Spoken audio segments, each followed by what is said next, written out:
industry. In fact, there are already signs that individuals and entire companies are moving away from this work.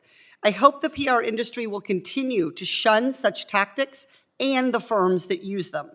Until then, this committee's investigation will continue.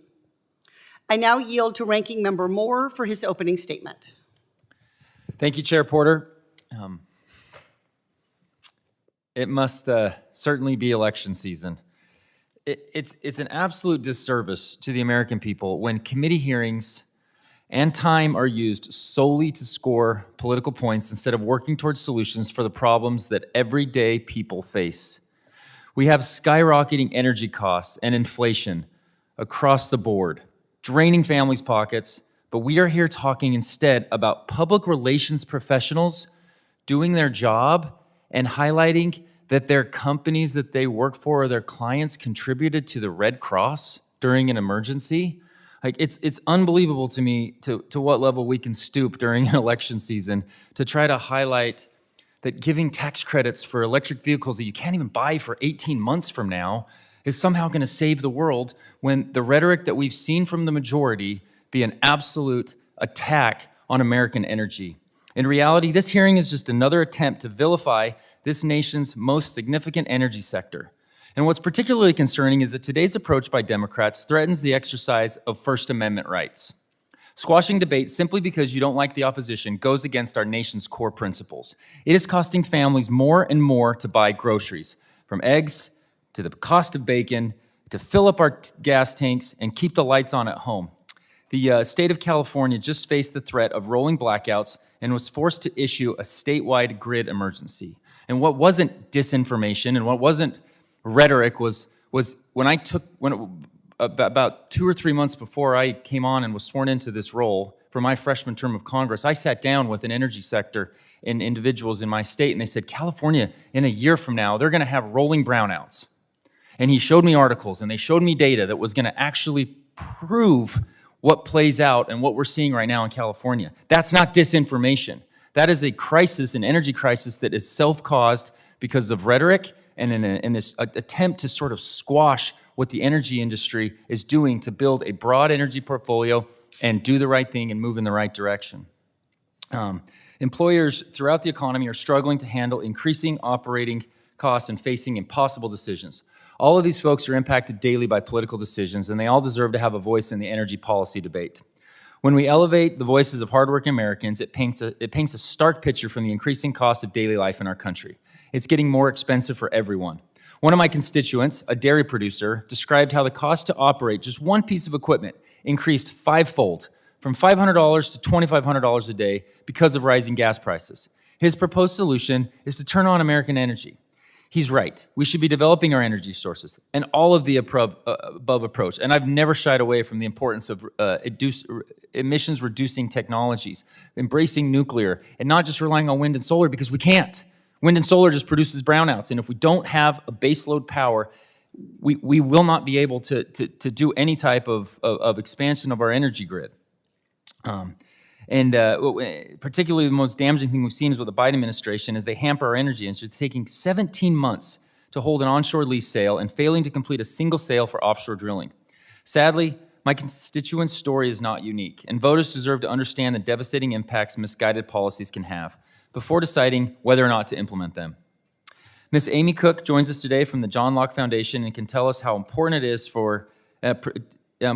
to provide an outlet for Americans to share their stories and about their employment in the energy and gas industry, the industry's support for local fire stations or the Red Cross, or how affordable energy factors into business decisions. When anti-fracking measures were introduced in Colorado, voters needed to know how these policies would impact their neighbors' livelihoods and their own pocketbooks, which is all playing out. Denying such voices would have had devastating consequences. The ability to exercise political speech ensures all viewpoints are represented in policy debates. The Supreme Court goes to great lengths to protect speech, especially speech related to public issues. It is clear to me that the ongoing energy crisis and development of our domestic resources are public issues of great importance to American families. This committee should be wary of any attempt to stifle the exercise of free speech, regardless of whether or not the majority agrees with the viewpoint. The American people deserve better than a hearing intended to chill speech or salvage a botched investigation. What we should be doing instead, to begin, this committee should use its time examining how best to pursue an all-of-the-above energy strategy. With a diverse energy portfolio, all sources of the energy play a role: wind, solar, nuclear, hydropower, oil, and natural gas. The practical implications of this approach are that we continue to harness the innovative spirit of Americans to create technologies the public retains access to affordable and reliable energy. Our nation has the ability to do this, and it's time that we capitalize on these abilities, regain independence, and lower costs for the American people. With that, I yield back. Thank you, Ranking Member Moore. Now I would like to turn to our witness panel. Before introducing the witnesses, I will remind them that they are encouraged to participate in the Witness Diversity Survey created by the Congressional Office of Diversity and Inclusion. Witnesses may refer to their hearing invitation materials for further information. Let me remind the witnesses that under our committee rules, they must limit their oral statements to 5 minutes, but that their entire statement will appear in the hearing record. When you begin, the timer will begin, and it will turn orange when you have 1 minute remaining. I recommend that members joining remotely pin the timer so that it remains visible. After your testimony is complete, please remember to mute yourself to avoid any inadvertent background noise. I will allow the entire panel to testify before questioning the witnesses begins. The chair now recognizes Ms. Christine Arena, founder and CEO of Generous Ventures, Inc. Thank you. Chairman Grijalva, Chair Porter, Ranking Member Moore, and members of the committee, my name is Christine Arena.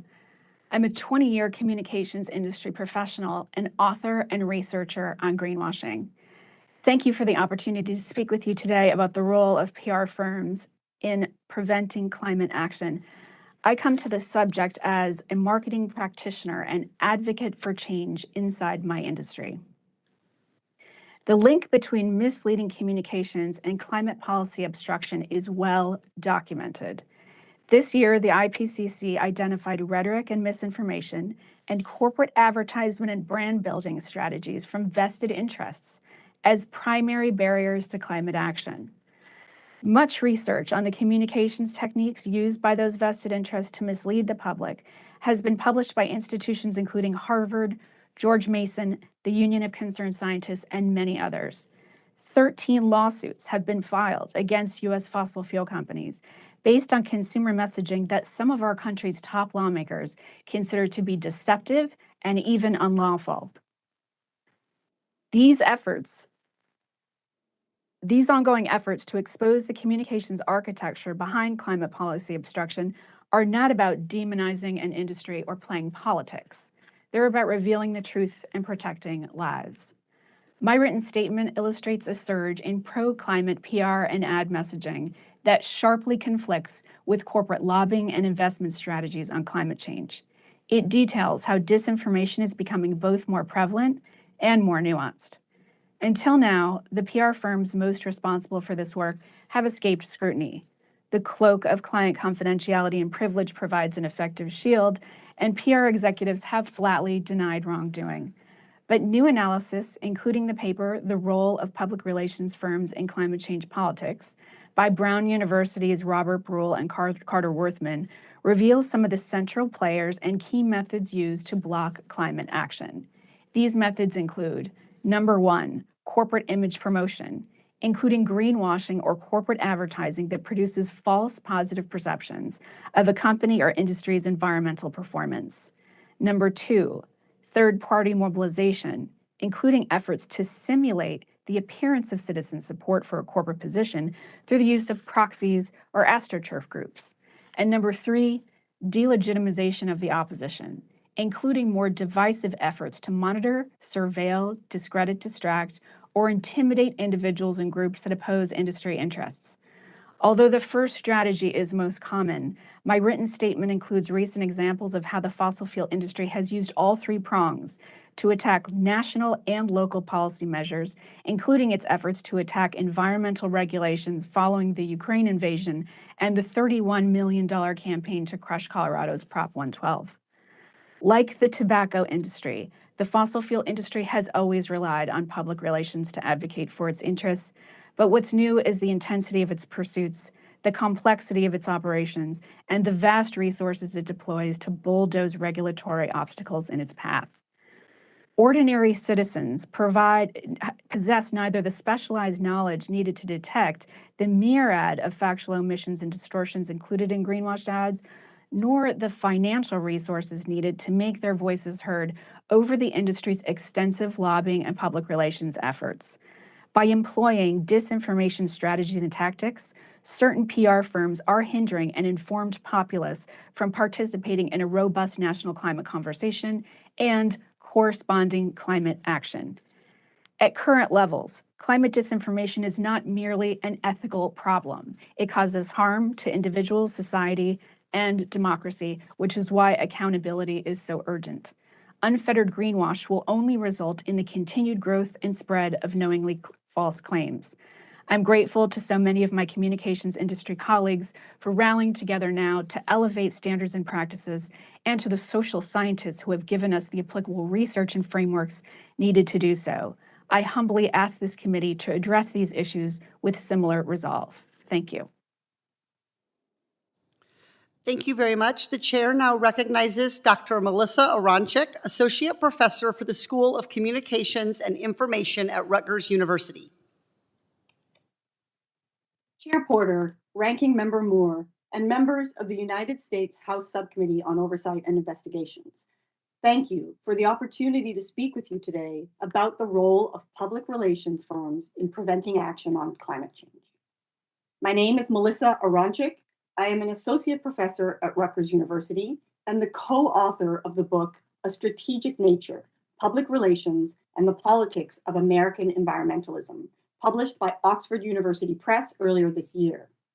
The central finding of our research for this book is that the public relations industry has, for several decades, been a major actor in the strategy, planning, and execution of campaigns for the fossil fuel industry to influence what we know and how we act on environmental issues. I'd like to make 3 points today. My first point is that public relations for fossil fuel companies is about much more than messaging or marketing. PR firms often say that they are merely facilitating or amplifying their clients' ideas or information. In fact, PR is not only communicating ideas and information, but coming up with those ideas and creating that information. They also create opportunities for that information to circulate while actively downplaying.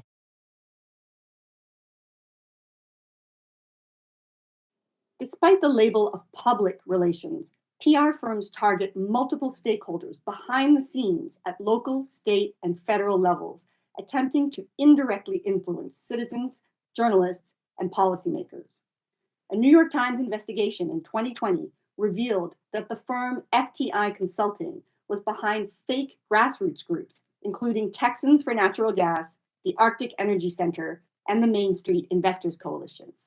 These appear as local efforts to speak out on energy issues. Rather, they are groups funded by oil and gas companies, manufactured and run by PR firms to provide the illusion of support for the fossil fuel industry. My second point today is that public relations coordinates strategies and distributes risk across fossil fuel sectors. PR firms share intelligence and coordinate strategies across sectors, including petroleum, natural gas, chemicals and pesticides, and mining. They then coordinate coalitions from members of these sectors to collectively counter action on environmental problems. These strategies are not publicized, they are not transparent, and they are not regulated. PR firms often represent these coalitions in public or informal settings, such as congressional hearings, to minimize the risk to their clients' reputation. Because this coordinated infrastructure of anti-environmental action operates behind the scenes, members of the public and lawmakers have no way of knowing if the support for fossil fuel production is real or manufactured. My third and final point today is that PR has influenced public opinion and policymaking on environmental problems for over 50 years. This is one of the most striking findings in my research. Industry reports from at least the early 1970s document how PR firms conducted pro-industry campaigns to downplay public health, and environmental risks. Today, some of those same PR firms working for the same industry clients are using the same strategies to distort our understanding of the impacts of climate change. Evidence for the existence of these long-term PR strategies comes from the millions of internal corporate documents publicly disclosed during litigation against the tobacco industry in the 1990s. In those documents, we clearly see how instrumental the role of PR firms has been in preventing the public and lawmakers from acting to protect the environment. We have a record of compromising behavior by specific PR firms with devastating effects on the health and welfare of the American people. But until now, the PR firms themselves have remained out of sight. Today's hearing allows us to broaden our understanding of PR firms' accountability when it comes to downplaying the threat of climate change and the role of their clients in causing it. Thank you.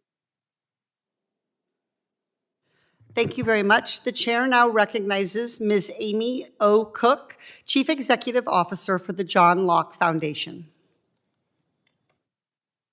Thank you.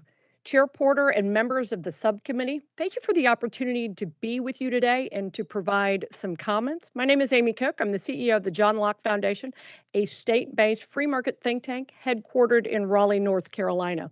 Prior to joining Locke, I held various positions, including directing energy and environmental policy at a sister think tank in Colorado. I have a journalism degree from the University of Missouri-Columbia and a master's degree in American history from the University of Northern Colorado. Love for the First Amendment drew me to journalism. Fear of losing it drew me to public policy. I agree with Jimmy Lai, a newspaper publisher currently imprisoned by the Chinese government for advocating for democracy. He said, "More information is freedom." Americans, including those in the energy and environmental policy space, are rightfully troubled by the growing threat that their speech will be shut down by those who sit in politically powerful positions. My expertise is energy policy, and what I've found in over a decade of energy policy research is that all debates distill down to trade-offs. It's the responsibility of public policy organizations, such as mine, to tell the truth about those trade-offs, putting a face on those trade-offs so that people, including media influencers, legislators, voters, and the general public, have all the information they need to make informed public policy decisions. I've been on the ground working with those who have concerns and stories to tell regarding these trade-offs. They have a right to tell their story, and the public has a right to hear them, but they're often shut out or marginalized by legacy media, big tech, and government. And as an example, let's just take the regulatory space at the Colorado Public Utilities Commission. Insiders have stakeholder meetings that include only themselves, not ratepayers. They enter into a settlement that forces ratepayers to pay more, greatly impacting their families and businesses. And that's why I got involved in a utilities carbon reduction plan at the PUC. A small group of businesses felt that their voice wasn't being heard by the very commission that is supposed to represent them. The barriers to entry in a regulatory proceeding are quite high. A challenging filing system, lack of affordable counsel and witnesses, and for the privilege of petitioning your government, it can cost hundreds of thousands of dollars to do so in a meaningful way. Another example is a ballot measure I worked on. There were decent, hardworking Coloradans who wanted voters to know what a de facto ban on hydraulic fracturing would do to their livelihoods, their families, their businesses, and communities. We provided an outlet for people like Raul, a welder, and a young female firefighter, just to tell their stories. And they explained what the trade-off of a 2,500-foot setback would look like for them. And in a recent energy policy debate in North Carolina, we didn't argue about the policy of zero carbon. Instead, we provided expert analysis for the most efficient and reliable way to get there. Our report supplied the foundational building blocks for what ultimately became the final version of a bipartisan bill titled Energy Solutions for North Carolina. And at a time when we are putting increasing demands on our grid with electric vehicle mandates and new building codes, we need to look no further than California and Texas to see that those trade-offs are not always wise. Trading reliability and quality power for non-dispatchable sources is detrimental to the grid and, more importantly, to ratepayers. American voters deserve access to the facts so they can decide for themselves, and our First Amendment ensures that they can. And while we are here having policies or hearings to police debate of energy policy, real problems need to be solved. Gas prices are still far too high. Ratepayers are forced to pay for an unreliable and inferior product due to bad policy decisions from the past, which is really what we should be discussing. So, what should we be doing? Well, we should be expanding our energy infrastructure, encouraging domestic energy production, rewarding reliability and resiliency. And for a path to zero emissions, follow North Carolina's lead on HB 951. And most importantly, creating an atmosphere that respects the First Amendment and fosters civil debate. In closing, there's really good news about energy. We don't have to choose between a clean environment and quality of life. Thanks to Americans' innovative and entrepreneurial spirit, we've demonstrated we can develop our resources wisely, provide clean, safe power, and be energy dominant, free from dependence on hostile regimes that may threaten our national security. I trust Americans to put good policy ahead of partisan ideology. Thank you so much. The chair now recognizes Ann Lee Foster, former Director of Communications and Community Engagement for Colorado Rising. Chair Porter, Ranking Member Moore, and members of the committee. My name is Ann Lee Foster, and I was a ballot initiative proponent of Prop 112. This was a role I never expected to find myself in. Before moving to Colorado, I was working for a university art museum in Virginia. Although I was working a wonderful job, I was living in my hometown and wanted to make a big change, so I moved. I was looking forward to the clear blue skies, but when I arrived, that was not the reality. The Boulder-Denver area has an F air quality rating according to the American Lung Association, largely due to fracking. I learned of the many studies demonstrating the negative health impacts of living near fracking and heard countless stories of children suffering from nosebleeds, asthma, and coughing episodes. I learned of a ballot initiative to limit fracking and volunteered for the campaign organized by concerned parents, school teachers, and impacted citizens. I was harassed starting the first week of signature gathering when men carrying signs targeted me, yelling at potential signers and standing between the individual and myself. This was statewide and persisted throughout the 4 months we gathered signatures. There are many accounts of particularly women being followed around by multiple protesters for extended periods. Many folks reported being intimidated and scared. A document was leaked to our campaign from an employee of Anadarko, a fracking company, instructing employees to text the location of our signature gatherers if they saw them.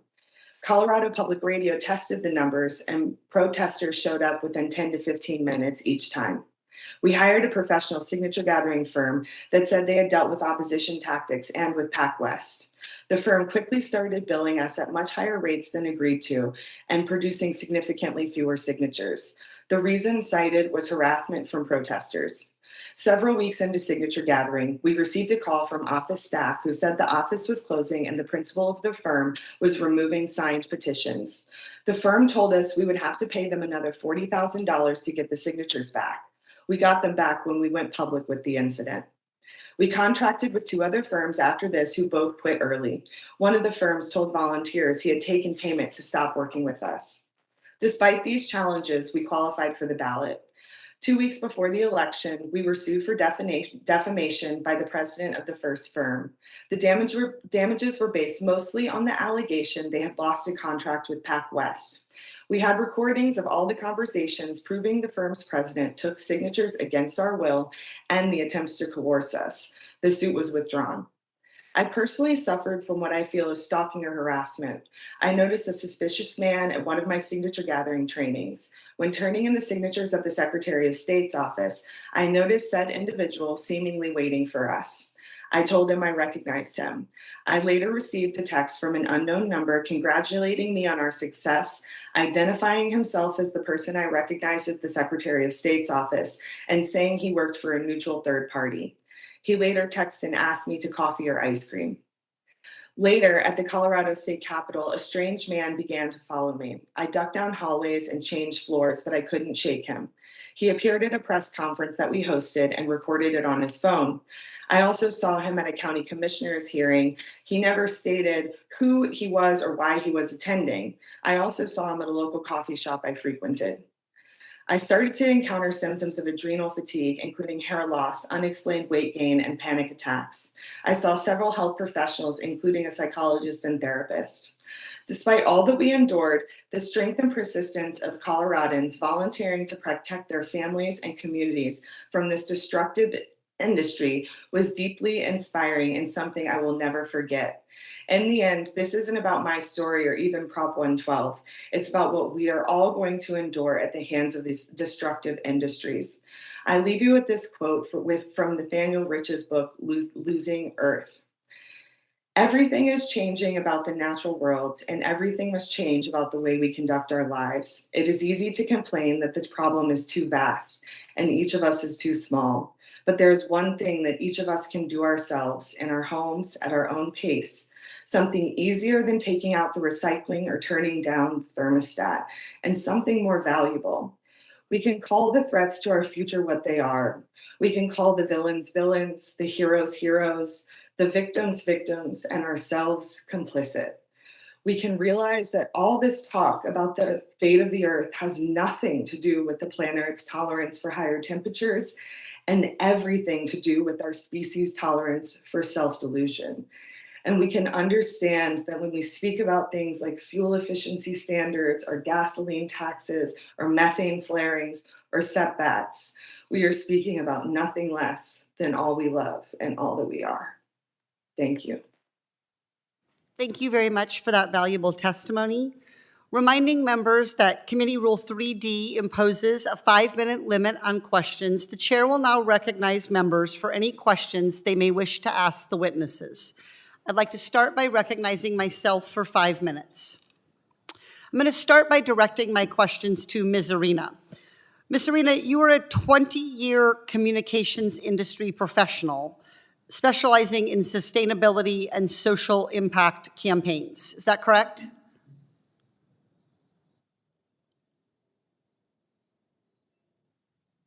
That's correct. Okay, and roughly how many campaigns have you worked on over these past 20 years? I've worked on roughly over 100 campaigns, and I still do this work. Based on your experience, do you know what the standard practices are in the public relations industry? I certainly do. According to your written testimony, you wrote, quote, "There is nothing standard or ethical about the practices of the PR firms we are discussing today. What makes these practices different from the standard work PR firms perform for clients?" Third-party mobilization tactic of hiring fake protesters to disrupt an ongoing Colorado Rising event. You know, hiring fake protesters is unethical in multiple ways. First, they're fake protesters, right? There's the simulation of community support or opposition that isn't really necessarily real. Secondly, it is not disclosed who is paying for and funding those paid protesters. And thirdly, those paid protesters that I wrote about were actually engaging in what I believe are harassment behaviors, that is, stalking Colorado Rising members as they were trying to make their voices heard. I do not believe that there is a single trade association in my industry that would consider the hiring of fake protesters to be an ethical marketing practice, and I certainly don't consider that standard. It's a far cry from the kind of typical image promotion or advertisements that we think about with PR firms. These unethical practices, these unethical PR firms, are often most effective at the local level, where powerful corporate interests can overwhelm local communities. Ms. Foster, what was your experience in Colorado facing off against one of these PR firms? The harassment was extensive. We logged throughout the state and throughout the entire 4 months of our campaign, the extensive harassment and targeting. There was approximately $40 million spent against the campaign in the, I think, 9 total months that we were running the campaign. So yes, they were incredibly sophisticated and widespread. And this was just against, like I said, moms, grassroots campaign people that are doing this in their spare time that don't have the expertise and sophisticated techniques that these campaigns were implementing against us. Thank you, Ms. Foster. The groups in Colorado opposing this proposition that you worked on reported spending upwards of $30 million on their campaign. Ms. Arena, to go back to you, is that a typical amount for a PR firm to spend on a state ballot campaign? That is a very high amount to spend on a state ballot campaign, I would say, 31 million. They outspent the opposition by, I think that would be a factor of over 30 to 1. And, that money obviously went very far for them. And how did they use the millions of dollars that they received from the oil? How did the PR firm use the millions of dollars it received from the oil and gas industry for this campaign? What were some of the messages that they were trying to promote and give the appearance that they were coming from the community? Yes, well, I can say that, it's obvious that they tried to flood the zone with just as much media as they possibly could, TV, social posts, direct mail, op-eds, events, and so forth. They obviously did very big, large media buys, I would assume. And the third-party mobilization efforts were quite extensive, so there would be a lot of work done around recruiting those individuals, paying them, managing them, pushing them to, again, echo the talking points of the campaign. Again, a lot of that was undisclosed activity where it wasn't clear who was funding those actors. So those are very expensive campaigns. The messaging was a little bit on the extreme side. I think that Colorado Rising was, and the ballot initiative was framed as a liberal effort to drive conservatives out of the state of Colorado. So we saw very extreme language used in the scope of the campaign itself. Thank you very much. The chair will now recognize Ranking Member Moore, the gentleman from Utah, for 5 minutes. Thank you, Chair. Let's just simply state what we're talking about today, that it's okay for environmental groups to put spin or narrative and create a storyline that even the Denver Post had to come back and retract and correct misleading statements from a narrative that was getting pushed in Colorado. But it's not okay for American energy companies to tell their story. You cannot have it both ways. And today's hearing is entirely about, not even looking at the misinformation or narratives that we've seen from environmental groups, being an example that hopefully we get a chance to discuss today. I would like to just go through and just a sincere yes or no from each of our witnesses. And I'm going to open it up, not just the Republican witness today, to all of you, just a sincere yes or no. And then I'll move on to some questions that I've prepared. Is natural gas a better energy source for reducing emissions than coal? Does anybody disagree with that statement? Do you agree that natural gas is better and it emits less pollutants than coal? Can we just go down the list of everybody here on the panel today?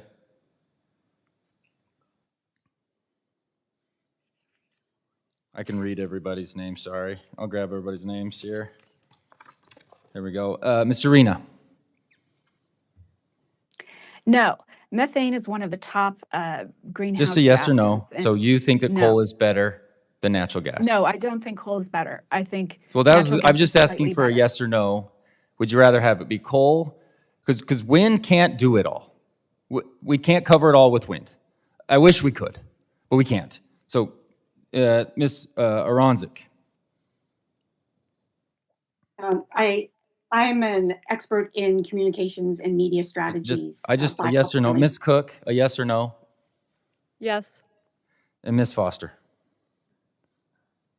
I'm sorry, could you just clarify? Would you prefer to have it? Would you prefer it to be coal or natural gas?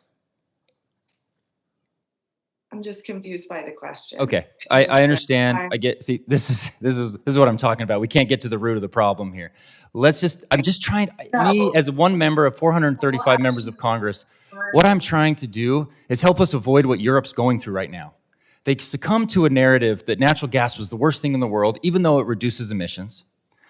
And then they just buy it from Russia. Then we have a global, catastrophic event going on in Ukraine right now with Russia, the evil empire that they are. So they have to then go away from the energy there, and so they go back to coal, right? And I just want to help us avoid that. And I'm not saying that my party has had this perfect. We haven't. But what we know is we have to have energy. We have to be able to get to and from places. Democrats, Republicans, we all, use energy. And I just want us to help us build a broader, more expansive, strategic plan on how to go about doing this. Otherwise, just constantly demonizing the energy industry. What I've found in my interactions with them, they've been sincere on their efforts to embrace clean technology, reduce emissions. Across the Wasatch Front in Utah, they invested enormous amount of money, overinvested into Tier 3 gasoline. They didn't have to. They weren't forced to do it. They did it because it was the right thing to do. We are all for that, and we've been trying to promote that as much as possible. I get a little excited about this issue, so I apologize. I sincerely was not trying to badger any of the witnesses. I just, when you get two options, I just want to know, what would we rather be doing? I'll go back to Ms. Cook here with about a minute left. In your testimony, you mentioned that energy policy is all about trade-offs. Can you just spend a few more minutes on highlighting that, and then we'll have a chance to jump into some other questioning? Thanks for the question.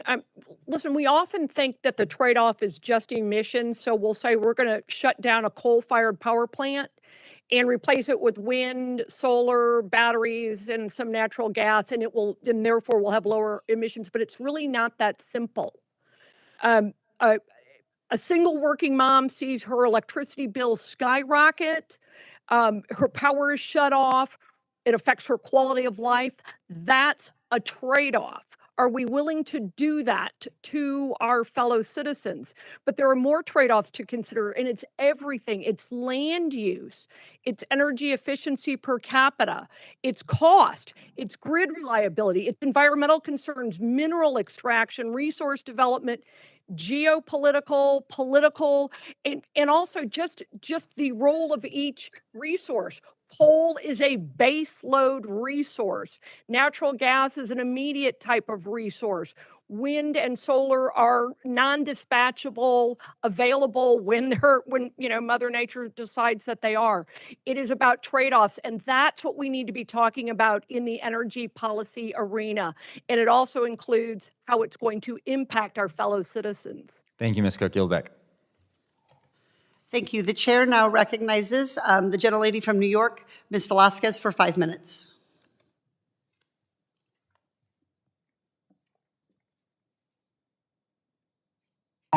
Good morning, and thank you, Madam Chair, for this important hearing. Ms. Aronchick, in your testimony, you draw a parallel between the long-term PR strategies used by the tobacco industry as they try to downplay the health impact of their product in the 1980s and 90s, and the fossil fuel industry's efforts to prevent action on climate change. Can you please briefly explain why these strategies remain highly effective, even across completely different sectors? Thank you for that question. The long-term strategic nature of public relations strategies, of course, the most obvious answer is that they work. They work to delay responses to environmental problems. They work to delay environmental regulations and legislation. And they often distort or otherwise confuse the message on whether these environmental problems or climate issues are relevant and urgent. Thank you. And Ms. Aronchick, PR firms are weaponizing information by creating false narratives about the role that the fossil fuel industry plays in contributing to the climate crisis. In your research, what effective strategies, if any, have you come across to combat this spread of disinformation? Strategies to combat this spread of disinformation? Yes, please. You know, this is a tough question because it's very challenging to know when there's constant disinformation circulating, what is real and what is manufactured. So the onus ends up being on individuals to try to develop strategies to pay attention to certain sources or multiple sources. Most people don't have the kind of background information to be able to parse, especially some of the technical conversations, and to know where the facts are. Thank you. Ms. Arena, would you like to comment on that question? Yes, and I would like to put into perspective how common and how widespread a problem this is. According to a survey that was just released last week, 60% of oil super major messaging contains a green claim.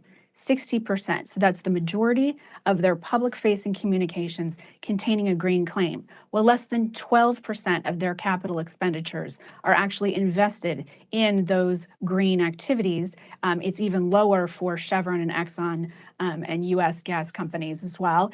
And at the same time, the lobbying activity of these companies is diametrically opposed to the public positions they're taking. So the rhetoric that they aim towards lawmakers is completely different from the rhetoric they project out into the world. So what that does is it creates a mass level of confusion around what it is that these companies are really doing. And that is what we object to. We do not object to the fact that these companies are communicating.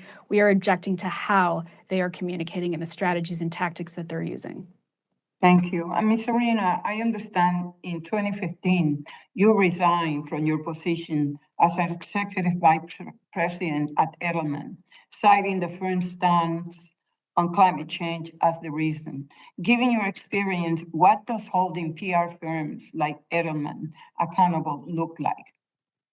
Well, I think the first thing that needs to happen is open dialogue. The fact that we are here in a hearing where not a single public relations firm engaged in some of these activities is present, and they have all declined to participate, I think is quite significant.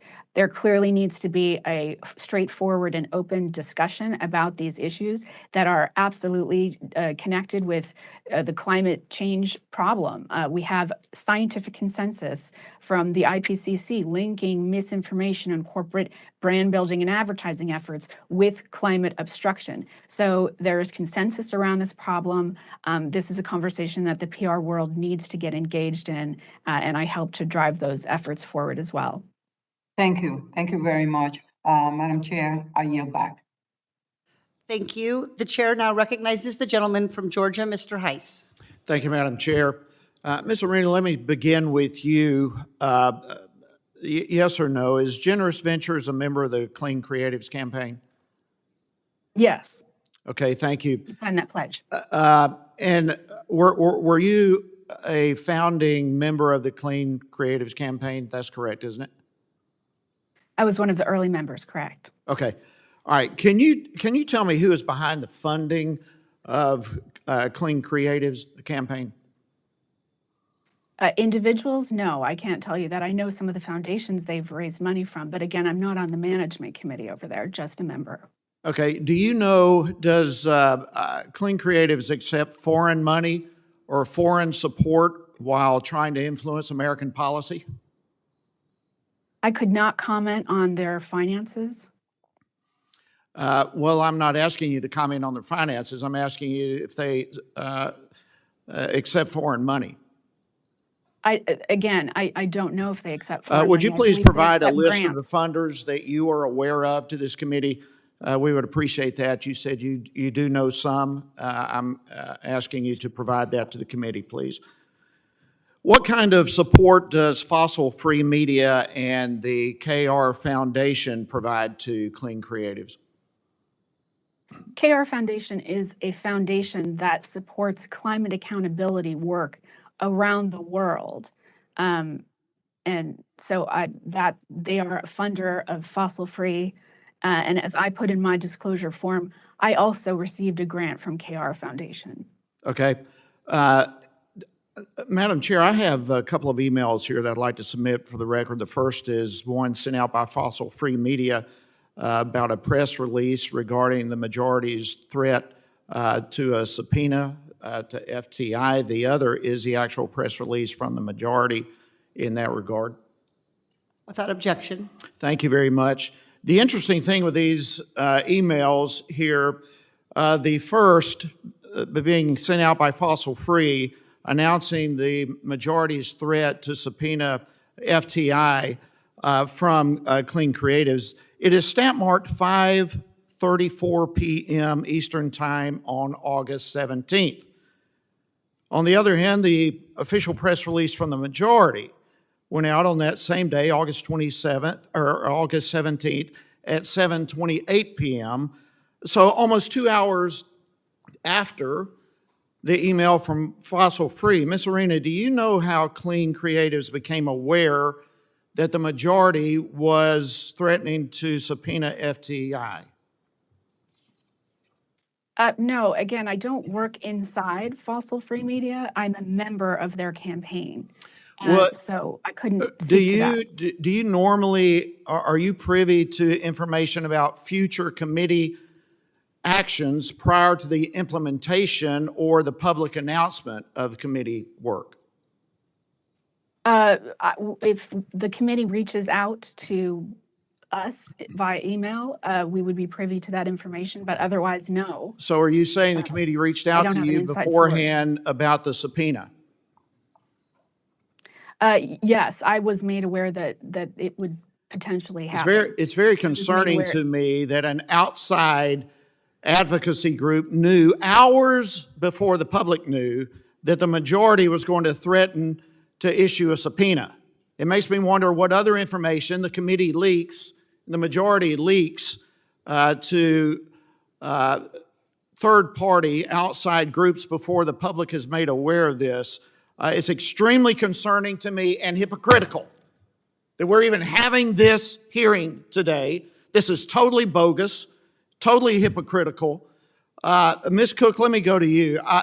The Clean Creatives is allowed to engage in free speech, but at the very same time, the public relations firm representing oil and gas industry are under investigation for exercising free speech. Ms. Cook, aren't there some PR firms that attempt to influence voters against oil companies that are funded by some of this dark money? Yes or no? Yes. Would you repeat that?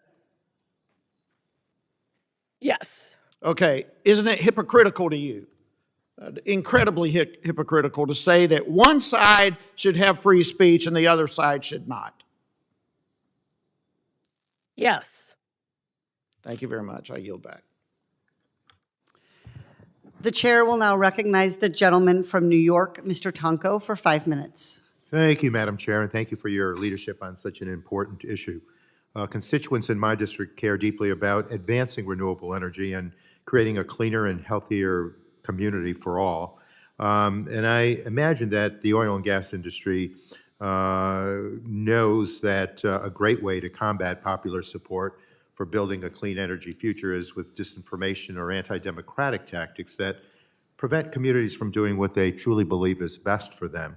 And I'm particularly alarmed by Ms. Foster's experience in Colorado, where the oil and gas PR firms blocked a popular ballot proposition using tactics described by Ms. Foster as nothing short of harassment, stalking, and fraud. And more than anything, I'm alarmed by the committee's findings that this is a pervasive issue. Through PR firms, the fossil fuel industry is strategically misleading members of all of our constituencies to line their own pockets, stymie climate action, and disrupt the democratic process. And they have for decades as our communities suffer deep consequences.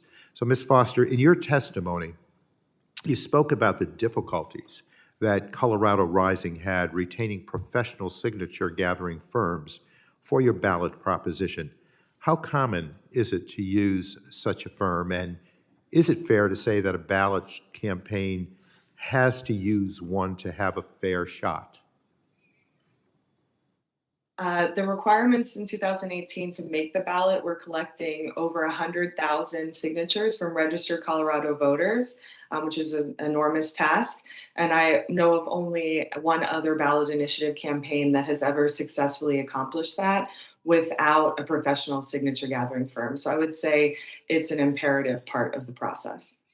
Thank you. And what happened with your signature gathering firms? Do you believe that you could access one whose work you could trust? By the end of the signature gathering campaign, we no longer felt that we could trust any campaigns to not be paid off or flip on us. And so we ended up actually taking on the entire signature gathering operation ourselves in the middle of the campaign because we lost 3 firms. And multiple firms leaving sounds like a pattern. In a recording obtained by the committee, Colorado Rising volunteers asked a signature gatherer why he abruptly stopped working with Colorado Rising. And he said, and I quote, "Oh, nobody threatened me. You know what they're doing. They're going around buying people." Ms. Foster, do you believe the other signature gatherers were also paid off? The first signature gathering firm said that they had been offered a bribe at the beginning of the campaign, and then the quality of work quickly deteriorated. That gentleman openly stated that he was, and then we had another one leave the campaign earlier than we had previously agreed upon. So I think the possibility is certainly likely. And in the same recording, the signature gatherer admitted he had been asked to give the signatures he had collected to the opposition group. Ms. Foster, would you characterize this behind-the-scenes interference with your campaign as an open and civil discussion? No, not at all. Okay, well, I thank you for your response to my questions. I believe certainly the American public deserves to understand the extent that PR firms help oil and gas companies by manipulating public perception and blocking popular efforts. And with that, I yield back, Madam Chair. Thank you very much. The chair now recognizes the gentlelady from Colorado, Ms. Boebert, for 5 minutes. Thank you, Madam Chair. Ms. Foster, in 2018, Colorado Rising, a far-left environmental group that you helped lead, attempted to pass Proposition 112, an oil and gas setback initiative that would have established a 2,500-foot setback between new oil and gas development that occupied buildings. Were you successful in doing so? No, we were not. We encountered approximately $40 million opposition campaign in comparison to our about $1 million. So we lost about 4.5%. Thank you, Ms. Foster. You were not successful in doing so. When put to a public vote, the initiative lost by 10 points. And the reason why is obvious. Natural gas and oil supports hundreds of thousands of jobs in Colorado, approximately 235,000 jobs. And your ultimate goal to impose a fracking ban on our state threatens to destroy our economy and compromise our energy independence. Ms. Foster, your America Last socialist organization has repeatedly attempted to hit the oil and gas industry in Colorado, including through ballot initiatives, while Colorado Democrat governor and Democrat senators from my state promised to support several of the initiatives you put forward. They have since backtracked, most notably last year, when the governor indicated he couldn't support Senate Bill 21-200. In a scathing letter to Governor Polis in April 2021, Colorado Rising had this to say, quote, "What's particularly troubling about the governor's attack on SB 200 in his use of oil and gas industry talking points to justify his opposition to the bill," end quote. Given your support for these elected officials and their willingness to peel back numerous aspects of your radical agenda, would it be fair to say that the governor, along with the Democrat senators, betrayed your trust? And are you disappointed in them and for that way? I'm not entirely sure how this pertains to the topic of PR firms, but the ultimate reality is that Proposition 112 was supported by the Colorado Democratic Party platform. We got over 1 million votes from registered Colorado voters. And the We voters shut it secured more. down. Would it be fair to say that the governors and the senators misled you into believing that they supported your anti-affordable energy agenda? They've backtracked on this.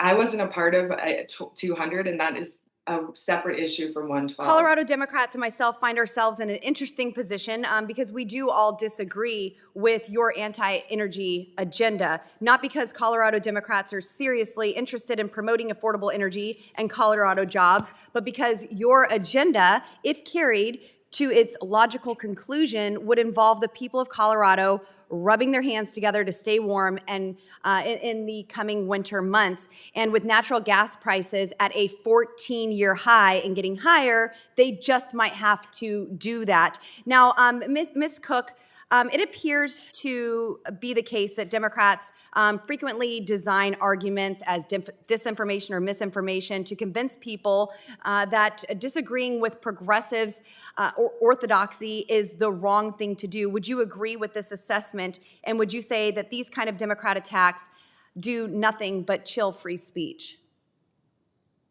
Well, yes, a hearing like this that attacks our right, anyone's right to provide and another side, another voice is going to chill free speech. And make no mistake, it was voters Right. that defeated 112. Yes. It wasn't anything else. It was voters.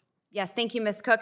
On June 12th, 2022, the distinguished chairman of this committee led a letter in which he argued that public relations firms for oil and gas companies delay, quote, environmental initiatives. In your view, is that the justification? Is that justification enough to take the extraordinary step of serving a PR firm with a subpoena? And is it appropriate to target PR firms who work with clients Democrats don't like? No. Now, while this committee willingly uses taxpayer resources to harass private companies, arguing, of course, that coal, oil, and gas companies are spending tens of millions of dollars to sway public opinion, actually, I want to move on to this. Sorry, I have four seconds. I really just want to know, why isn't the committee issuing subpoenas for PR firms that offer support for the climate change lobby, like the Sierra Club, who has repeatedly assured us that the genocidal Chinese Communist Party, even while they murder millions of people in concentration camps, is actually quite interested in working with the Democrats' climate change agenda? The gentlelady's time has expired. The chair will now recognize the gentlelady from Massachusetts, Ms. Trahan, for 5 minutes. Well, thank you, Chairwoman Porter and Ranking Member Moore, just for allowing me to wave on to this important hearing. I think one thing that's important to note is that we can have free speech and stop the spread of disinformation if we stop with the grandstanding and just get to sensible policy making. Like many of my colleagues, I represent communities in Massachusetts like Lowell and Lawrence that have been harmed by decades of underinvestment in clean energy, and most recently, record-breaking gas prices that big oil corporations leveled to increase their already record-breaking profits. And we're here today because of opaque business practices, both on the part of billion-dollar oil companies and the PR firms they deploy to do their dirty work, but also social media companies, which by collecting troves of personal data on users have created services that can be weaponized to manipulate public discourse. Excuse me. It's important to recognize the relationship between these two industries, which profit from the destruction of our ecosystems. And one example is the ability for companies and the PR firms that they employ to micro-target online advertisements. A study from the markup found Exxon was targeting an ad that said, quote, "Learn how global thermostat is capturing CO2 directly from the air," to users who engage with liberal political content, while users who engage with conservative political content receive a very different ad that states, quote, "The oil and gas industry is the engine that powers America's economy. Help us make sure unnecessary regulations don't slow energy growth." Now, these type of ads are particularly concerning because they're targeted in ways where experts, such as those here today, may not see the misleading statement about economic growth and may not be able to jump in with counter arguments. And it shouldn't take an investigative report to shine a light on this kind of shady behavior. But right now, that's all that we as lawmakers and members of the public have. In February, I introduced legislation to change that. The Digital Services Oversight and Safety Act, or DSOSA for short, is a comprehensive transparency bill that requires companies that host user-generated content to disclose data on digital advertisements, recommendation algorithms, and publish risk mitigation reports. In layman's terms, no longer will companies like Exxon be able to hide behind ad targeting algorithms and secretive social media policies when they try to pit Americans against each other on the climate crisis. And it's for that exact reason that DSOSA is supported by over 15 environmental organizations. So Dr. Aronchick, can you speak to the way large media, social media platforms influence the spread of climate disinformation? How might scholars in media studies and similar fields benefit from having access to detailed ad libraries and similar transparency metrics? Well, first, I'd like to mention that both when we're talking about digital advertising, we really have a duopoly of power in Facebook and Google. So when we are seeing some of these targeted social media messages, we really see a concentration of power over what we see, when we see it, where we see it, and how often. So if media researchers like myself can have access to understanding these documents, who is targeted, how are these campaigns being manufactured to work towards certain audiences and not others, that can let researchers ask better questions and produce more informed research. That's exactly right, and those are our watchdogs. I couldn't agree more. Companies, like you said, Facebook and Google, they have teams that purport to fight coordinated, inauthentic behavior that undermines democracy, and we must shift the incentives of social media companies to put more effort into identifying and grinding transparency to these campaigns. Given the profit motives, it will require regulation. So one, I invite my colleagues to co-sponsor the Digital Services Oversight and Safety Act because we can't continue to let opaque business practices and algorithmic targeting of information harm democracy, consumers, and our planet. Thank you so much, Madam Chair. I appreciate you letting me wave on, and I yield back. Thank you very much. We'll now begin a second round of questions. I'll recognize myself for 5 minutes. Ms. Foster, I want to show the public and the members of this committee some screen captures from a video. Who are these 3 people and what is going on here? One of the individuals is someone who's gathered signatures for the Proposition 112 campaign, and the other 2 are protesters that are actively following her and encouraging her to stop gathering signatures. Did the counter-protesters say what it would take for them to leave? Yes, stop they following gave her? Yes, they said that they would stop following her if she put away her petition and stopped gathering signatures. So rather than facilitating the signature gatherers' free speech rights, they were trying to hinder and discourage her. Was this an isolated incident or was this a common occurrence? This was a common occurrence that happened throughout the state of Colorado. I want to bring to your attention a leaked email from Anadarko, a major oil company that operates in the Colorado area. It says in part, if you see signature collectors for number 97 or number 94, please follow the instructions below to report said canvassers via text. Text canvas to 72345. You will receive a note that says, where did you see a canvasser in your area? Respond with a specific time, date, and location. Ms. Foster, what is Anadarko asking for here? They're asking their employees to report to this text hotline the location of any of our signature gatherers if they see them out actively collecting signatures. And what would happen if the signatures were reported? As reported by Sam Brash in Colorado Public Radio, a group of protesters would be deployed to the location within 10 to 15 minutes, and then they would actively begin to interfere with the signature gathering process.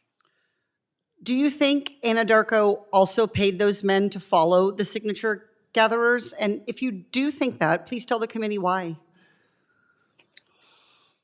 So when San Colorado Public Radio followed up with Anadarko regarding this letter and the text hotline, they defaulted to Protect Colorado, which is an AstroTurf group in Colorado, and the finances show that Anadarko has paid a significant amount of money to protect Colorado.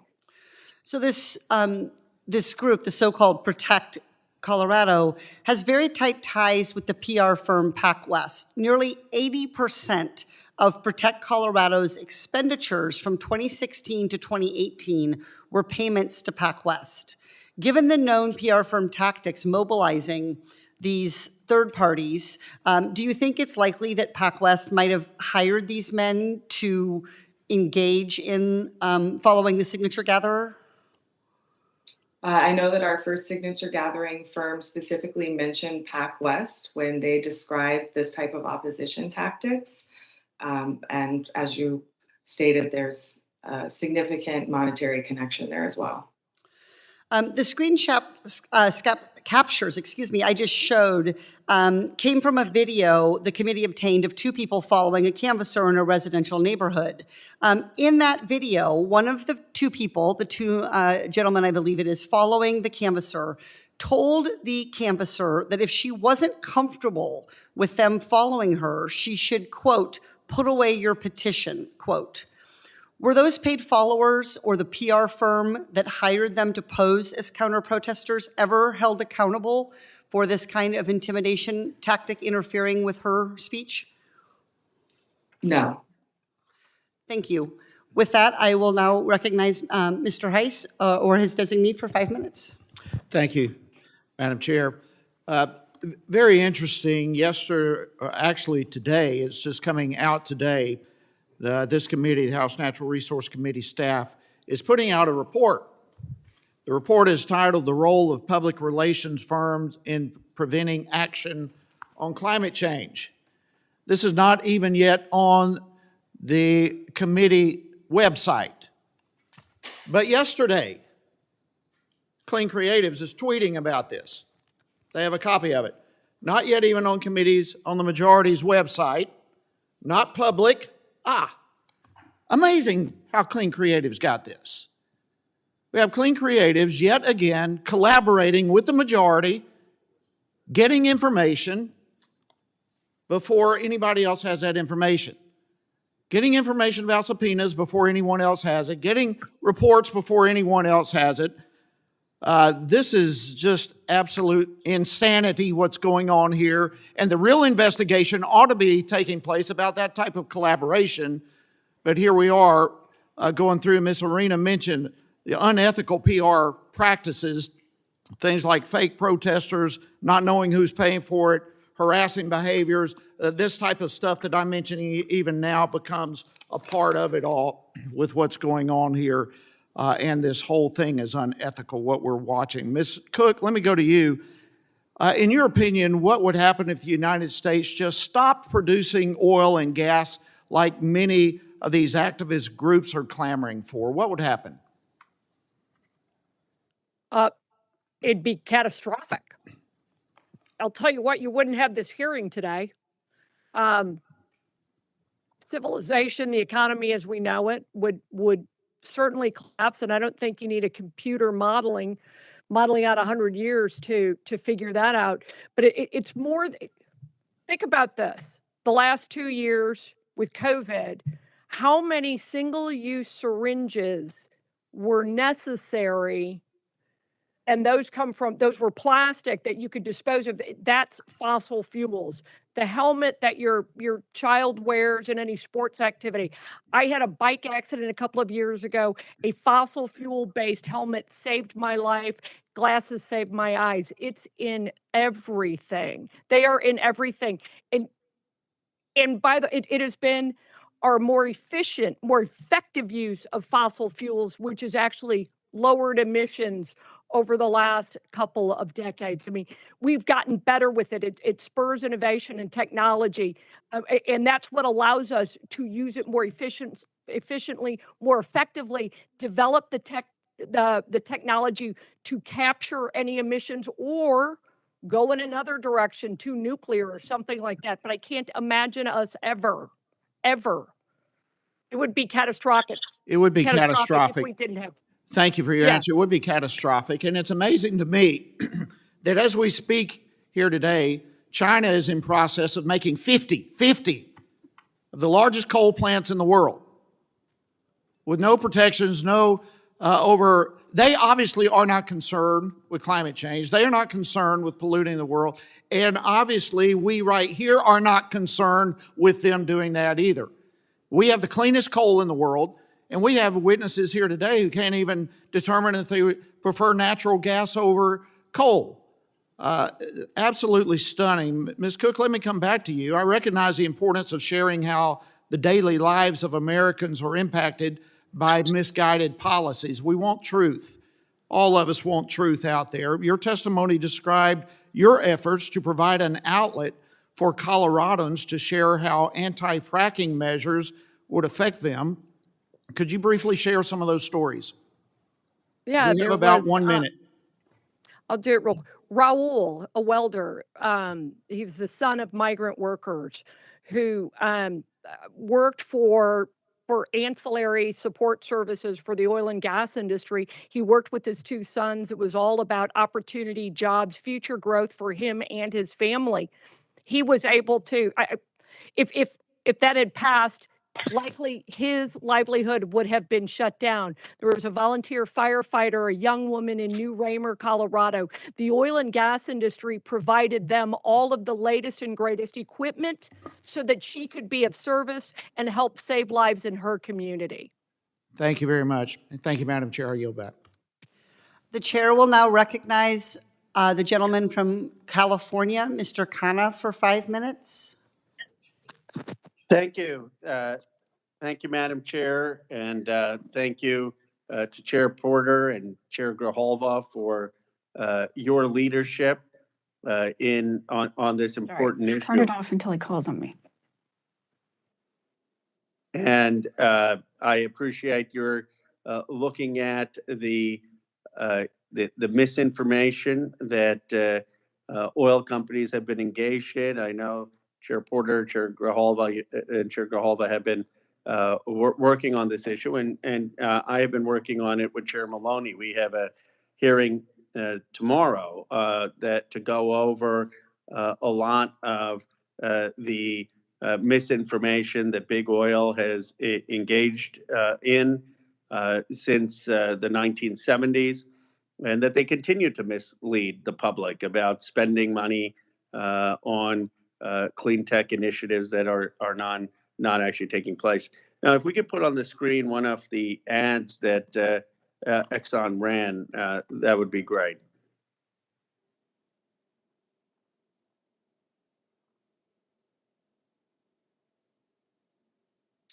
I think it's up because it's virtual. And my question, I guess, for our witnesses is, how does an ad like that even get made? And what would you say are the consequences of an ad like this?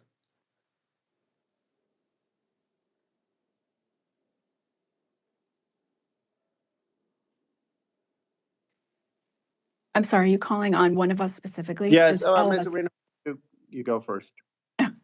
I can't see what ad you're referring to, but I would say in general, how an ad like that gets made is a client comes to an ad firm or PR firm with a brief. They want to express their commitment to green tech, whether it's carbon capture or whatever it is that they're doing. And the ads get made. The point is that most of these ads, almost all of them, according to a recent study by Grant Brown, contain factual omissions and distortions, as well as climate delay frames, and they are being amplified very aggressively. So again, these corporations are over-indexing their public reputation on efforts that only represent a minimal aspect of their normal business. And Ms. Arena, would a PR firm push back on an ad that if it had misleading claims, or do they just publish whatever the oil companies want? Obviously, it differs between from agency to agency. There is a culture inside agencies that where you're a little more resistant to pushing back against the client brief because it means you could lose the business. So there is some pressure to kind of execute on a client's wish. Having said this, there's also responsibility within the agency world to be familiar with the science. The question about coal versus natural gas is an important one, and the questions about trade-offs are important because we need to understand, whoever is marketing natural gas needs to understand the dangers of methane, the fact that methane has 80 times the warming power of CO2. We need basic scientific literacy within agencies, and that literacy is either non-existent or too low, so that gap needs to close. Ms. Arena, one of the things that the Chair Porter and her committee discovered is that there's this website with 30 million hits, which says that Exxon is committing to developing safe and reliable energy and mitigating the climate crisis. Is Exxon doing that, and was it responsible for the PR firm to be publishing such a bold claim? Well, Exxon, I think about 8% of Exxon's capital expenditures are devoted to clean energy, and it is certainly making a massive effort to over-index its public reputation on that small 8%. It is really a fossil fuel company. Oil and gas production continues to be its main focus. So I do think that this over-indexing is unethical and needs to be policed. And how would you police it? I mean, I didn't even know it was 8%. I know they, so that is even more than I expected. But I mean, your words, you say it's unethical, and you say that it needs to be policed. I guess my last question would be, how should we do that here in Congress? Our committee on oversight is working closely with Chair Porter, Chair Grijalva. How can we collectively police this over-indexing? From a perspective of over-indexing, I think disclosures, rules around disclosure is what needs to happen. Most of these ads, they don't contain blatant lies. They contain a blend of factual omissions and distortions. So it's incumbent upon agencies to be familiar with climate delay frames, how greenwashing works, to be able to evaluate it, and from a perspective of lawmakers, to force those disclosures, especially around the third-party mobilization efforts where you have these astroturf groups, different third parties, proxies, where the fact that they are paid proxies is not revealed. And again, these companies are engaging in policy matters. They're not using these practices to sell products. They are using these practices to engage in policy matters. And I think that's what makes this issue even more pointed. The gentleman's time has expired. The chair will now recognize the gentleman from Montana, Mr. Rosendale, for 5 minutes. Thank you, Madam Chair. Ms. Cook, I have a couple of very big picture principles and concepts to go over with you. If you could answer a few questions for me. Can you walk us through the relationship between the grid reliability and the energy transition? Well, I would say currently it's not really a transition. I'm worried we're actually going over a cliff. If we switch to predominantly undispatchable, non-dispatchable, unreliable resources and put them on a grid providing, this is going to sound kind of geeky and but poor quality, too much power at one time, not enough at another. The grid has to have balance. It has to be electricity has to be used immediately and it has to always be in balance. When you have sources like wind and solar, and I'm not saying there's not a place for them, I'm just saying when you have sources like wind and solar that aren't reliable in the sense of they're either spiky or they have times of the day when they aren't working, um, it makes the grid more fragile. It is less resilient. It is unstable. And you will see things like blackouts, brownouts, or in some cases, a complete failure. Baseload power is baseload for a reason. And when you look at capacity factors, we need to be investing in things that can provide stable, reliable, clean, abundant, affordable power when we need it. Thank you. Thank you, Ms. Cook. And I will tell you that I experienced the blackouts in February of 2020 at a time when the weather conditions in Montana were about 20 below zero, and the folks in Texas were experiencing the same types of issues, and we witnessed the near collapse of the entire power grid, which brings me to my next question. Do you agree the grid reliability and energy security are valid public policy concerns? Absolutely, 100%. Some of the single most important public policy concerns. Thank you very much. And would you respond to accusations that discussing grid reliability, energy security, and climate goals together constitute greenwashing or disinformation? Listen, I don't think any time you hear another voice, whether, you know, even if you disagree with it, it's not disinformation. It is simply somebody in the public arena having a debate. I get it. You don't like those people. I get it. But that doesn't mean we don't have valid concerns. And I'll tell you what, if you want to see devastating consequences for the environment, see a grid collapse. See what that looks like when people are then burning whatever they can get their hands on to heat their homes or to cook food. It's not disinformation just because you don't agree with it. It is another perspective that deserves to be heard and frankly must be heard. And by the way, that's how we come to the best solutions.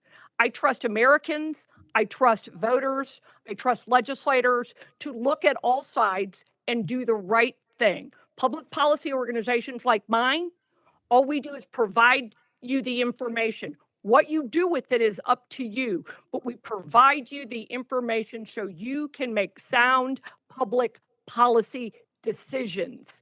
And that means hearing my perspective on energy security and grid stability. Thank you. And Ms. Cook, you know, it's been demonstrated factually that the world's going to need oil and gas products for decades to come, not only for energy, but because of all the byproducts that are also generated by each and every one of these. Could you describe the benefits of having oil and gas produced here in the United States with our the highest environmental standards and labor standards, rather than imported countries like Russia, Iran, and Venezuela? Yeah, that's where I lived in Colorado, Weld County, Colorado, which was one of the highest oil and gas producing counties in the country. 25,000 wells, and I might be wrong on that, but 95% of them are hydraulically fractured, improving air quality every single day because of these strict environmental standards that not just the United States, but the state of Colorado put on oil and gas producers. Hydraulic fracturing alone, the ability to horizontally and then to vertically and then horizontally and directionally drill was absolutely revolutionary in efficiency and emissions reduction. Thank you. And Madam Chair, I see that my time has expired. So Ms. Cook, thank you so much for your participation. I yield back. Thank you. The chair now recognizes the chair of the full committee on House Natural Resources, the gentleman from Arizona, Mr. Grijalva. Thank you, Madam Chair, and thank you for the hearing and diligence and hard work by yourself and the committee staff. It's much appreciated. And, you know, the discussion today is not about ending gas and energy access for the American people, but to expose and seek truth in advertising from the gaslighting that big oil and big gas are doing on the American people through public relations, not just firms, but specific strategies to keep the discussion from being on common ground. And that common ground to me is fact, it's science, and it is empirical information that people can deal with. And that's, I think it's important to do that because this is not just about promoting the benefits of a particular company, but it is about turning the discourse into something other than empirical, fact-based, science-based discussions about what is going on and how this is affecting the overall issue of climate in this country and around the world. But Dr. Aronchick, why do gas and oil companies need PR firms? What are the reasons these companies can't just do the climate information, disinformation work on themselves, by themselves? Why can't a Chevron just be the Chevron company sends out whatever information or disinformation they're sending out? Why do they need a third party, a PR firm? There's a longstanding pattern of oil and gas companies hiding behind their PR representatives for a variety of reasons. When it comes to some of these really underhanded tactics we've been hearing about today, it's a desire to distance themselves from the dirty work that's being done, not to have their reputation tarnished. But also, we can see the need to be protected against general reputational risk. These days, it's very clear that climate change is a real and present danger, and companies don't want to be associated with anti-environmental action.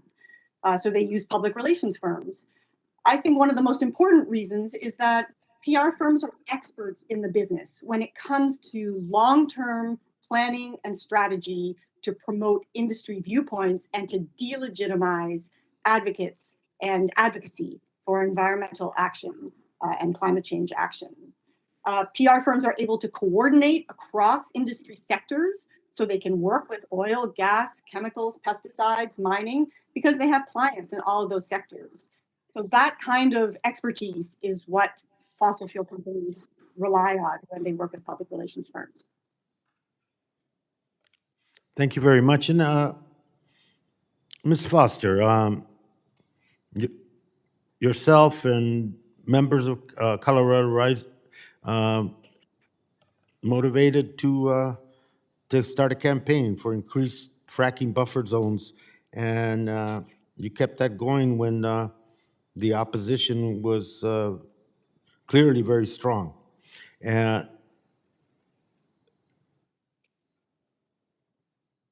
What toll did it take on you personally? Yes, this was extremely personally detrimental to me. My health suffered greatly. I began to experience panic attacks, insomnia, all as a result of being in a hypervigilant state for extended amounts of time. It was an incredible amount of stress that had long-term impacts on my health and others in the campaign as well. And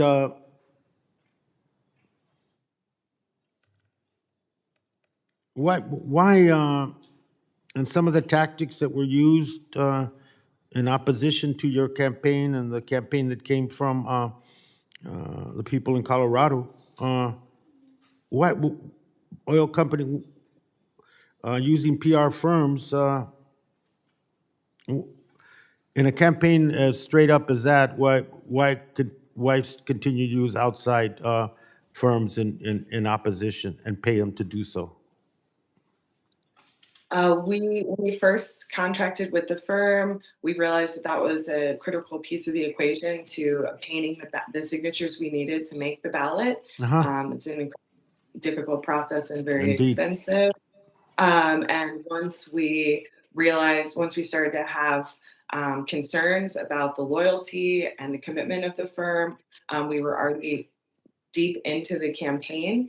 Many other firms were already contracted out, and we didn't feel that we had the time to pivot and start Gotcha. the entire operation over again. Thank you.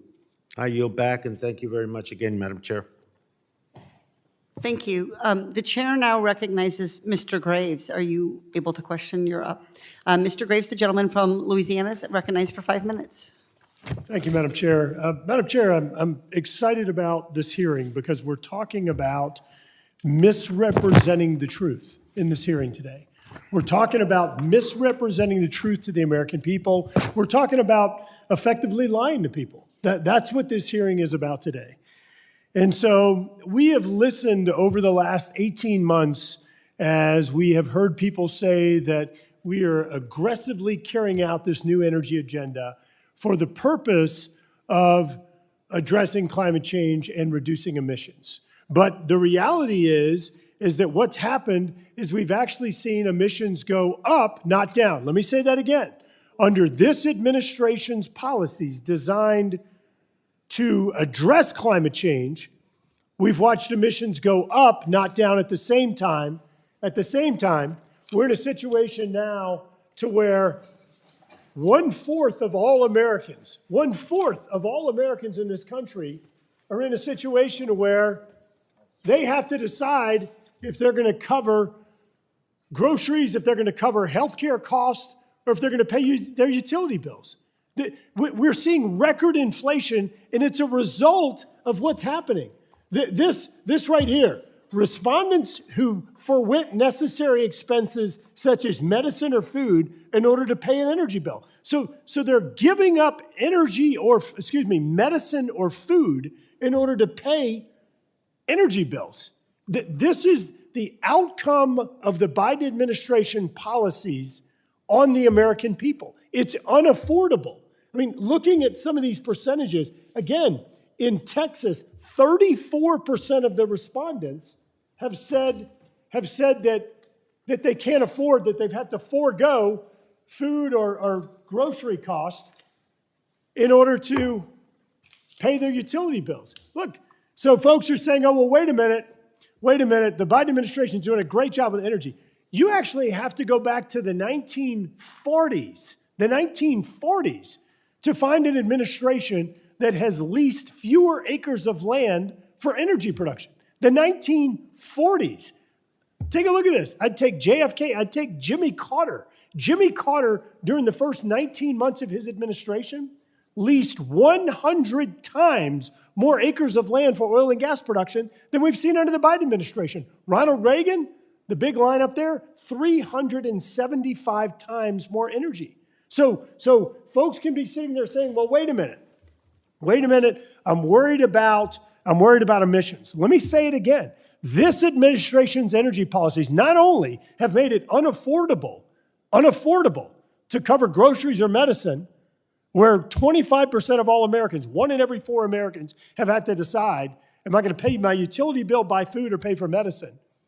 But they've also resulted in energy emissions going up, not down. And when I say up, let's be clear, up from a Trump baseline. Under the Trump administration, the emissions went down an average of 25% a year. What objective are we achieving? If we're talking about misleading the American people, let's be clear on who it is that's misleading the American people. It's the Biden administration. The Biden administration is misleading the American people, acting as though their energy strategies are resulting in lower emissions and addressing climate change. It's not, and it's pushing emissions to other countries that are going up globally as well. Who can look at this and think that this makes sense? I'm glad we're talking about people that are dishonest, because we need to spend more time. Data doesn't lie, and the facts show that this administration's energy policies are pushing people into poverty, are pushing jobs overseas, and are making energy It's making energy unaffordable. But wait, it's not just limited to families. We had our sheriff from Terrebonne Parish, Sheriff Saunier. I asked him, so if you weren't spending these dollars on fuel and higher electricity and utility costs, these are dollars that would be going into additional officers, equipment, and training. Sheriff Saunier says that's exactly right. He's confirming that what's happened is that as a result of the Biden administration's energy policies, his sheriff's department is spending more money on those things, which is undermining his ability to actually fight crime and do the things that he's supposed to be doing. So I can't say it enough. I'm glad we're talking about misleading the American people, because we have the chief misleader who's out there telling the American people that these policies are working, and they're not. Yield back. The gentleman yields back. The chair now recognizes the gentleman from Texas, Mr. Gomert, for 5 minutes. Oh, thank you, Madam Chair. I appreciate, was thinking, people ask, it just seems like Democrats and Republicans aren't friends with each other. And let me tell you, I was friends, it was an honor to be friend with a former member named John Dingell. And it wasn't because we had a lot of politics in common. He was a very honest man, and I understood he cared deeply about people and people that needed a hand up.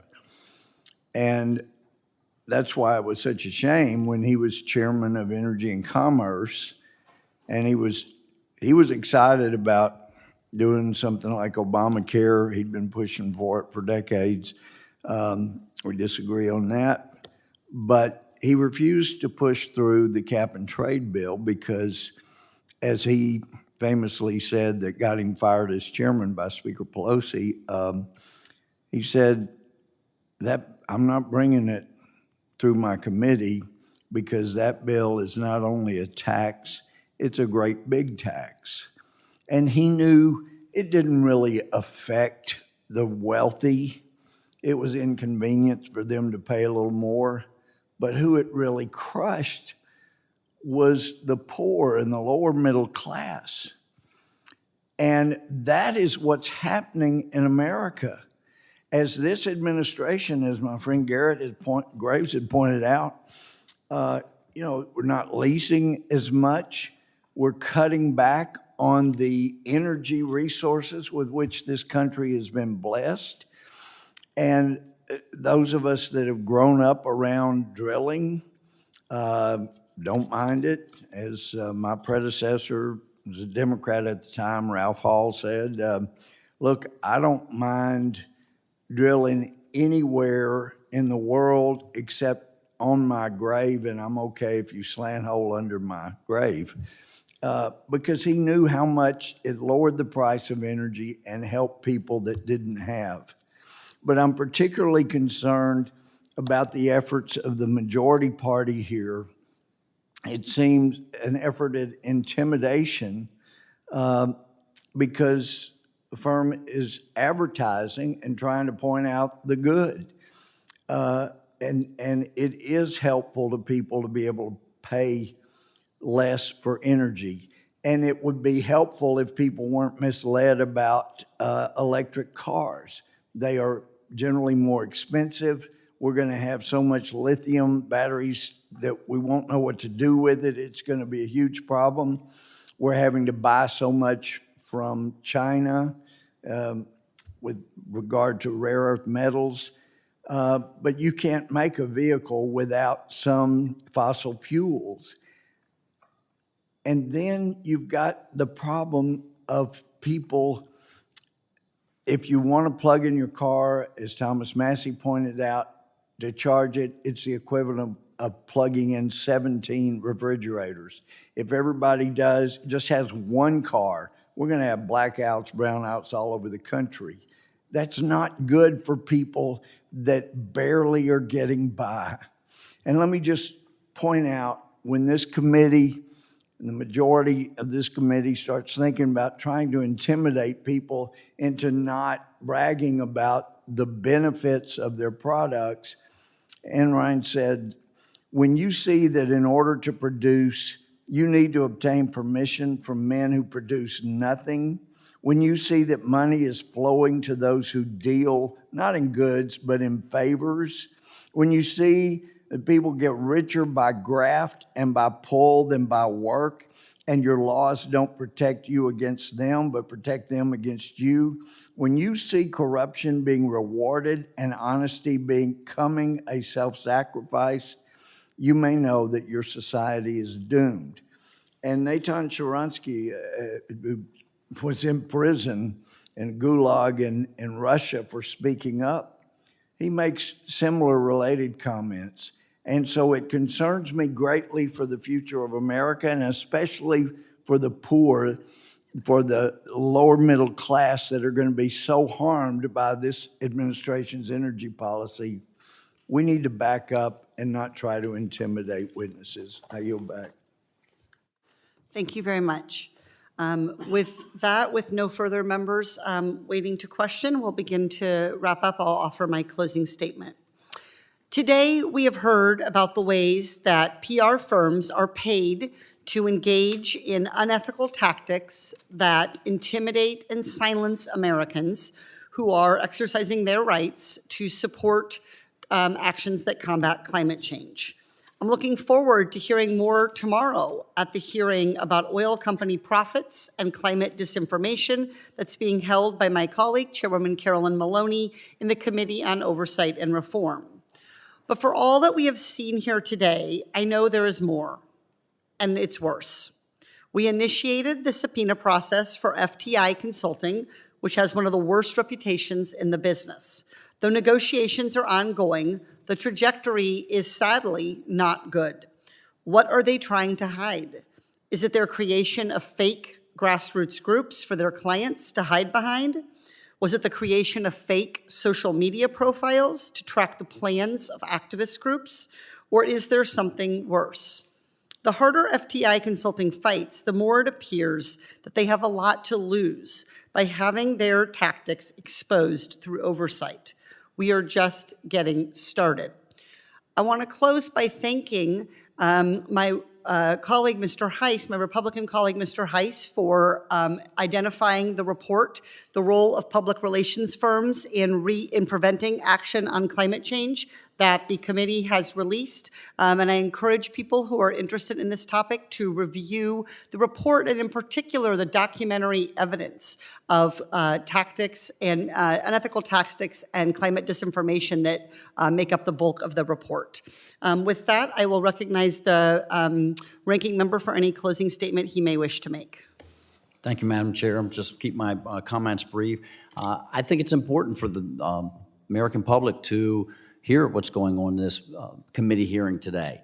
What this is yet another attempt to silence the viewpoints from one side of the aisle from being brought forward.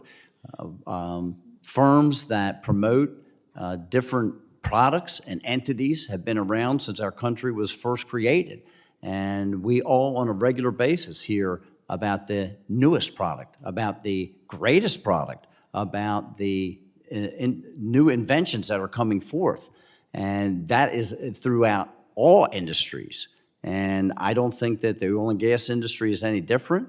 And I think that when we start trying to utilize this body to silence one side of a discussion or another side of the discussion, what we do is suppress the very innovation and technology that has brought us to this place in history, that's given us the ability to utilize so many of our resources, to be able to develop them in a more environmentally sound method, to be able to make sure that our labor standards are the highest in and greatest in the world, and by trying to keep some side of the discussion suppressed or intimidate them from bringing their message forward, I think is always a bad idea, that more information is better for all of us.